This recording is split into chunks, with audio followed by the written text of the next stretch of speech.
I used to think life was pretty straightforward. You work hard, find someone you love, and build a life together. At least, that's how I saw it when I first met Michael. He was charming, had a good job, and seemed to have his life in order. We clicked instantly, and before I knew it, we were married. He was the kind of guy who had a plan for everything.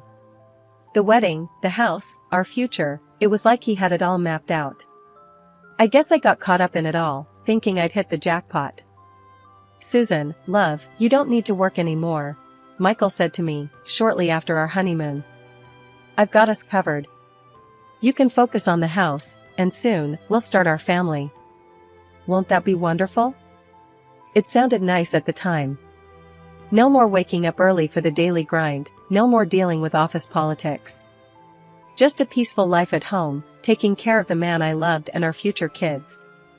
So, I agreed. I quit my job at the trading company, a job I actually loved, to become a full-time housewife. But as days turned into months, and months into years, the picture Michael painted started to show its true colors. "Susan, is it really that hard to keep the house tidy?" Michael's voice would boom as he walked through the door, his eyes scanning for anything out of place. "And dinner? I hope it's something decent today. I'm tired of the same old stuff." I tried, God knows I tried. I kept the house spotless, learned new recipes, did everything I could to be the wife Michael wanted. But it was never enough. "No, thank you, no, it's delicious," or "You've outdone yourself." Nothing. It was like living with a ticking time bomb, never knowing what would set him off. The worst part? The silence.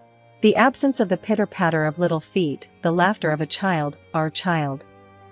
It was a void, a constant reminder of what Michael considered my biggest failure. 3 years, Susan. 3 years and not even a sign of a baby. Do you know how embarrassing that is for me? Everyone at work is asking, and what do I say? That my wife can't do the one thing she's supposed to? His words would cut deeper than any knife. It wasn't like we hadn't tried. Doctor's appointments, tests, the works. But nothing. And instead of support, I got blame. As if it was my fault. As if I wanted this emptiness inside me, this feeling of being less than a woman. And then there were the gatherings.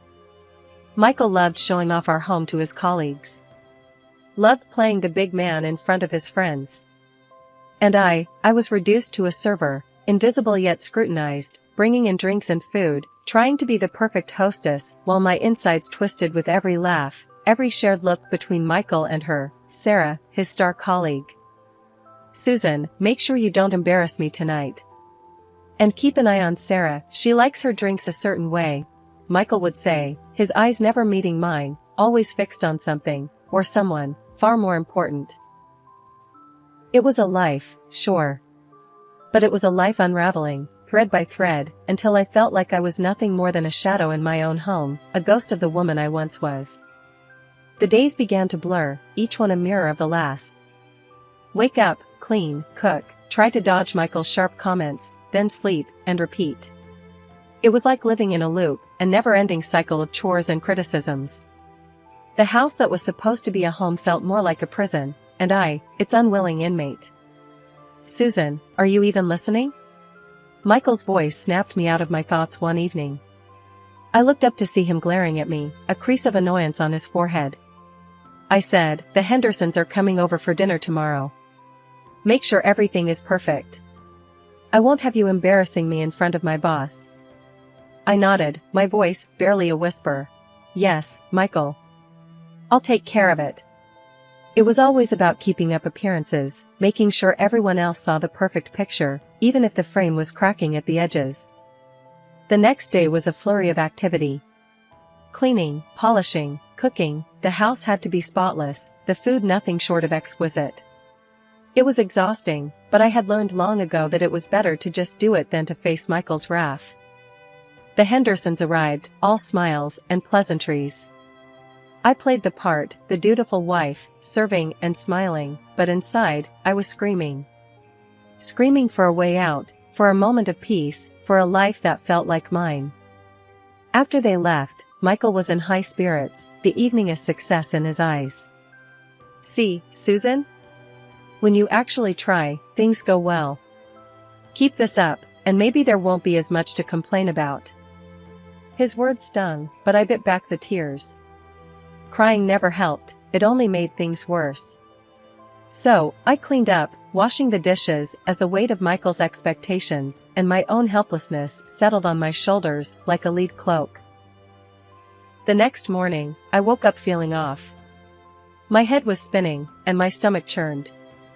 I brushed it off, thinking it was just exhaustion or maybe something I ate. But when it happened again the next day, and the day after, I couldn't ignore it anymore. "Michael, I think I need to see a doctor," I said one morning, trying to keep my voice steady. "I've been feeling really sick lately, and it's not getting better." He barely looked up from his phone. "What now, Susan? Can't you handle a simple stomach bug?" "Fine, go see a doctor if you must, but make sure it's quick. You know we have plans this weekend." The doctor's appointment was a blur. Tests were run, questions asked, and then the wait. The wait that felt like an eternity. And then, the news I never expected, the news that changed everything. "Congratulations, Mrs. Taylor, you're pregnant," the doctor said, her smile warm and genuine. Pregnant. The word echoed in my mind, a beacon of hope in the fog of my life. I was going to be a mother. A mix of joy and fear washed over me. Joy for the life growing inside me, and fear for how Michael would react.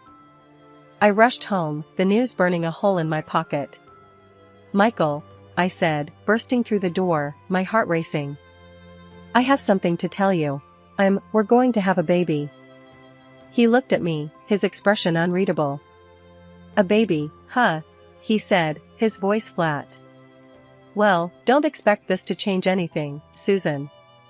Pregnant or not, you still have your responsibilities here." His words hit me like a bucket of cold water. This was supposed to be a moment of happiness, of shared dreams coming true.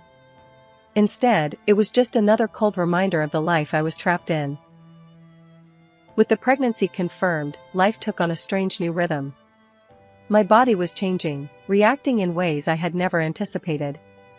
Morning sickness became my constant, unwelcome companion, making the already tough days feel endless. "Susan, what's wrong with you these days? You're moving like a snail," Michael barked one evening as I struggled to keep up with the household chores, my body heavy and my mind foggy from exhaustion. "I'm just tired, Michael. The doctor said it's normal during the first trimester," I replied, trying to mask the nausea that threatened to overwhelm me. "Normal? There's nothing normal about slacking off. You wanted this baby, now deal with it. But don't let this house turn into a mess," he retorted, his voice void of understanding or empathy. The harshness in his words stung, but it was nothing new. I had learned to swallow the pain, to keep my head down and carry on. But inside, a fierce protective instinct was growing. This baby, my baby, was depending on me, and I wouldn't let Michael's coldness dim the light of hope that was slowly, tentatively, beginning to grow within me. One evening, as I was setting the table for one of Michael's dinner parties, the room started spinning. The clatter of the plates and the murmur of conversation faded into a distant hum as everything went black. When I came to, I was lying on the couch, Michael standing over me, his expression a mix of annoyance and concern. "What the hell, Susan? You're making a scene in front of my guests. Get up and get yourself together," he hissed, his words laced with embarrassment rather than worry. I think I fainted," I muttered, my voice weak, my body trembling. "Fainted? Don't be dramatic. Just get up and finish dinner. And try not to embarrass me any further," he snapped, turning away to rejoin his colleagues as if nothing had happened. The following day, after another round of nausea and dizziness, I knew I couldn't ignore my body's signals any longer. "Michael, I need to see the doctor again. Something's not right," I said, my voice firmer than I felt. "Again? What now, Susan?" "You're pregnant, not incapacitated. Handle it," he replied, barely looking up from his phone. But this time I didn't back down. "No, Michael. I'm going. This isn't just about me anymore. It's about our baby, and I won't take any risks, I said, the protective fire within me burning brighter, stronger. The doctor's visit confirmed my fears. You need to rest, Mrs. Taylor. Your body is telling you it's time to slow down. The stress and physical strain could be dangerous for you and the baby, the doctor warned, her words echoing my own thoughts. Armed with the doctor's advice, I returned home, ready to confront Michael, ready to fight for the well-being of our child. Michael, we need to talk. The doctor said I need to rest more, that the stress and the work around the house could be dangerous for the baby, I said, my resolve unwavering. Rest? Who's going to take care of everything then, Susan? You expect me to start doing your job now, he scoffed, his tone dismissive, his eyes cold. No, I don't expect you to do anything. But I won't risk our baby's health. I won't. I need to go to my parents, I replied, the words pouring out, fueled by a newfound strength and the fierce love for the tiny life growing inside me. The conversation was far from easy, the resistance from Michael palpable. But the faint hope that had started this journey was no longer faint. This baby, my baby, was going to have a chance at a life filled with love and warmth, no matter what it took. The days at my parents' place were like a balm to my bruised soul. Away from Michael's cold glares and constant criticisms, I started to breathe a little easier, to feel a bit more like the Susan I used to be before my life became a series of chores and reprimands. But peace has a way of being fragile, especially when you're carrying around a secret as big as mine. I was 8 months pregnant, my belly a constant reminder of the life I left behind, and the life that was growing inside me. And then, that one call shattered the fragile peace I'd been clinging to. Susan, you gotta hear this. My friend Lisa's voice was urgent, a low whisper on the other end of the line. I saw Michael yesterday. And guess what? He wasn't alone. That woman from his office, Sarah, it's like they're a couple, Susan. My heart sank, a cold dread settling in the pit of my stomach. It wasn't just the betrayal, the blatant disrespect. It was the realization that the man I had married, the man I had built a life with, saw me as nothing more than a convenience, easily discarded, easily replaced. Are you sure, Lisa? It's Michael. My Michael, I managed to say, my voice a mere whisper, the words tasting like ash in my mouth. Susan, I wouldn't tell you this if I wasn't 100%. I'm so sorry, girl. But you deserve better, you and your baby. Lisa's voice was firm, a stark contrast to the chaos swirling inside me. I hung up, my mind a whirlwind of emotions. Anger, hurt, disbelief. But more than anything, a fierce determination to not let this be the end of my story. Mom, Dad, we need to talk, I said later that day, my parents sitting across from me in the living room, worry etching their faces at the seriousness in my voice. What's wrong, honey? My mom asked, her eyes searching mine, looking for a clue, a hint of what was tearing me apart inside. It's Michael. He's been seeing someone else. Someone from his office, I said, the words coming out in a rush, the truth laying bare the wound that was still fresh, still bleeding. My dad's face turned a shade darker, his jaw setting in that way it always did when he was about to lay down the law. That scumbag. I knew he wasn't good enough for you. What are you going to do, Susan? I want to fight back. I want to make sure he doesn't just walk away from us, like it's nothing. I want to make sure he knows he can't just toss us aside, I said, the words fueled by a mixture of hurt and a newfound strength. And so, the plan was set in motion. My dad's friend, a former cop turned private investigator, was our best shot at getting the evidence we needed. Evidence that would show the world, show Michael, that I wasn't just a forgotten wife, a discarded piece of his past. Susan, I'll take care of it.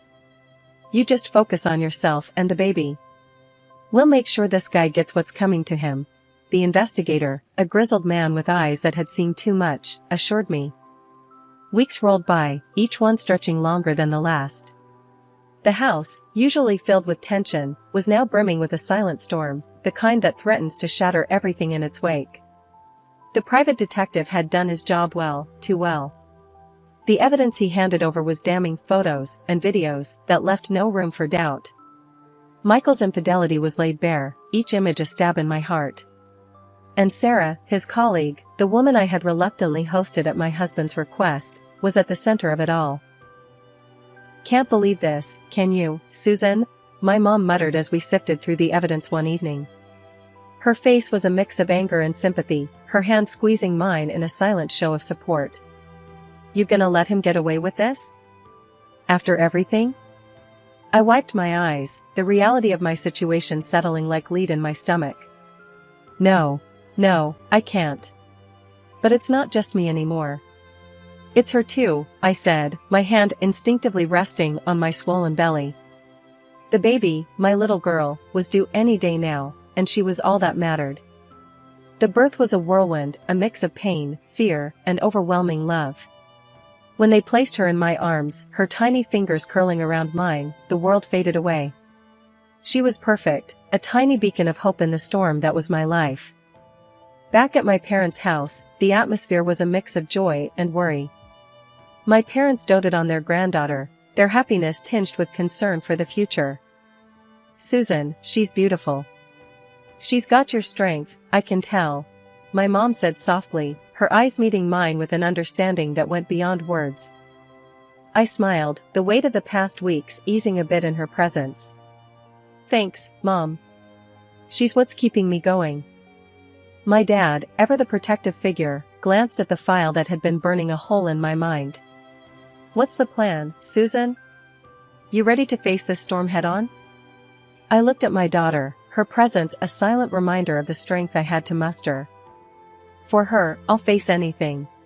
The air in my parents' home, usually thick with the scent of Mom's cooking and Dad's aftershave, had shifted. It was just days after my life had changed forever, bringing my daughter into the world. Her arrival was a slice of heaven in the turmoil that had become my life. Then, like a cold gust on a winter morning, Michael stormed in. His entrance was as subtle as a thunderclap, his eyes darting around, blatantly ignoring the tiny miracle in my arms. "Susan, this circus has gone on long enough," Michael began, his voice sharp, cutting the air. "I didn't marry a woman to have her lounge at her parents' place. It's time you returned and did what you're meant to do. I'm not bleeding money for a cleaner and a cook when I have you." I tightened my grip on my daughter, her innocence a stark contrast to the bitterness in front of me. "Michael, you're living in a fantasy if you think I'm stepping back into that house, back into that life. It's not happening." His laugh was cruel, devoid of humor. "Oh, really? And how do you plan on surviving, Susan? If you think I'm going to let you walk away with half of what's mine, you're sorely mistaken. I'll divorce you and make sure you don't get a dime." The audacity of his threat was almost laughable. Almost. I couldn't help but let out a chuckle, not of mirth, but of disbelief. "Michael, you're the one who's mistaken. You seem to forget, I know all about your little affair with Sarah. I'm the one filing for divorce. And with the evidence I have, let's just say you won't be the one calling the shots." His face drained of color, the arrogance melting into panic. "You're bluffing, Susan. You have nothing on me." That's when I decided it was time to lay my cards on the table. I pulled out the photos, the undeniable proof of his deceit. "Does this look like a bluff to you, Michael?" He lunged, desperation fueling his movements, but he was no match for my dad. Though years had passed since his days on the force, Dad's authority and strength hadn't waned a bit. He stepped between us, his presence alone enough to stop Michael in his tracks. "Michael, I think you've overstayed your welcome. Leave my house, and don't you dare come back threatening my daughter." Dad's voice was calm, but the underlying warning was clear as day. Fear flickered in Michael's eyes, a fear that confirmed he knew better than to argue. He backed away, his retreat as graceless as his entrance. The door shut behind him with a thud that seemed to echo my heartbeat. Silence enveloped the room for a moment, the tension slowly dissolving. I looked down at my daughter, her serene face oblivious to the storm that had just passed. She was my beacon, my reason to stand tall against the chaos. Weeks turned into a blur, a mix of sleepless nights and endless paperwork. My lawyer, Mr. Jenkins, was a no-nonsense guy, his office always smelling like strong coffee and determination. We were gearing up for a legal battle, and the air was thick with anticipation. "Susan, we're in for a rough ride. You sure you're up for this?" Mr. Jenkins asked as we sat in his office, papers spread out like a map of the battlefield ahead. I held my daughter close, feeling her steady breaths. "I've never been surer of anything, Mr. Jenkins. It's not just for me, it's for her too." The day we filed the lawsuit felt like stepping into a storm. The papers, heavy with the weight of my broken marriage, were now in the hands of the court. Mr. Jenkins was a force to be reckoned with, his every word in the courtroom sharp and precise. Then came the day of reckoning. The courtroom was imposing, its walls echoing the sound of justice. Michael was there, his face a mask, his lawyer whispering last-minute strategies. "Susan, you don't have to do this. We can work it out," Michael hissed as I passed him, a last-ditch attempt to sway me. I met his gaze, feeling nothing but the fire of resolve burning within me. "Work it out? That ship has sailed, Michael. See you in court." The hearing was intense, every word, every piece of evidence, a nail in the coffin of Michael's lies. Mr. Jenkins presented the photos, the videos, the undeniable truth of Michael's betrayal. Michael's lawyer tried to defend, to deflect, but the evidence was too strong, the betrayal too blatant. When the judge finally spoke, his voice was the sound of finality. "In light of the evidence presented, I rule in favor of Mrs. Susan Taylor. Divorce granted, full custody awarded, and Mr. Taylor, you are to pay $150,000 in compensation and $1,500 in alimony monthly." The gavel's bang was like a thunderclap, sealing Michael's fate, marking the end of a battle hard fought. But the storm wasn't over yet. The ripples of our legal battle spread, reaching the place where it all started, Michael's office. His superiors didn't take kindly to the scandal, the affair that had spilled into the public eye. Michael was demoted, the golden boy image he had cultivated shattered by his own actions. And Sarah, the other half of the deceit, found herself out of a job, her involvement with a married man staining her reputation beyond repair. The dawn of a new day never felt so real, so vivid. The courtroom battles were behind us, the storm had passed, and the world seemed to be opening up with possibilities. My daughter, now a constant source of joy and strength, was growing fast, her giggles filling the house that once echoed with arguments and despair. One morning, as the sun spilled its golden light through the windows, Mom walked into the kitchen, her smile as warm as the coffee she poured. "You know, Susan, seeing you and this little munchkin makes all the worries fade away. You've done well, really well." I looked up from feeding my daughter, her tiny hands grabbing at the spoon. "Thanks, Mom. It's been tough, but she makes it all worth it." Dad came in, his presence always so reassuring. "Susan, you've shown what real strength is. And this little one," he said, gently tickling my daughter's chin. "She's got a great mom." The days were no longer a countdown to another argument or a court date. They were filled with laughter, baby talk, and plans for the future. I had gone back to work, my old job at the trading company welcoming me back with open arms. Balancing motherhood and a career wasn't easy, but it felt right, like pieces of a puzzle finally fitting together. The journey hadn't been easy, but it had led me to a new dawn, a fresh start. As I looked around, at the photos of my daughter, at the home filled with love and support, I knew that this was just the beginning. A new chapter, not just for me, but for my little girl, a chapter where the skies were clear, and the possibilities endless. The dawn had broken, and with it, a world of hope and promise had opened up. The storm was behind us, and ahead lay nothing but the warm glow of a new day.